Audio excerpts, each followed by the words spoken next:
త్రాగునీరు కలుషితం అయితే ఉపేక్షించేది లేదు. ఏపీ ప్రభుత్వం కీలక ఆదేశాలు జారీ. సో ఇప్పుడే మనం చూసుకున్నట్లయితే శ్రీకాకుళంలో డయేరియా కేసులు వెలుగు చూస్తున్న వేళ ఏపీ మున్సిపల్ శాఖ కీలక ఆదేశాలు జారీ చేసింది. త్రాగునీరు కలుషితమైతే కమిషనర్లను ఉపేక్షించేది లేదని హెచ్చరించింది. రాష్ట్ర వ్యాప్తంగా మున్సిపాలిటీల్లో కలుషితం కానీ సురక్షితమైన నీరు అందించేలా ఎస్ఓపి జారీ చేసింది.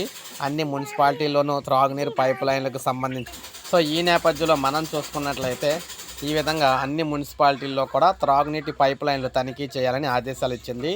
డ్రైనేజీలో నీరు కలవకుండా వెంటనే చర్యలు తీసుకోవాలని పేర్కొంది. ఒక్కసారిగా శ్రీకాకుళంలో డయేరియా కేసులతో మరణాలు సంభవించడంతో ఒక్కసారిగా రాష్ట్ర వ్యాప్తంగా హై అలర్ట్ అయితే ప్రకటించారు.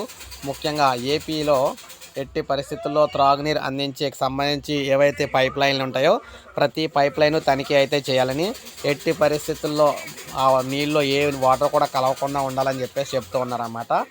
ఇది మనకు ప్రజెంట్ అత్యవసర ఆదేశాలతో ప్రభుత్వం అయితే జారీ చేసింది. అటు ఉద్యోగులకు ఇటు ప్రజలకు సంబంధించి కూడా కీలక హెచ్చరికలను చెప్పుకోవచ్చు అనమాట. ఇవి ప్రతి ఒక్కరు కూడా నీళ్ళు అయితే మరబెట్టుకొని తాగాలని చెప్పేసి చెప్తున్నారు.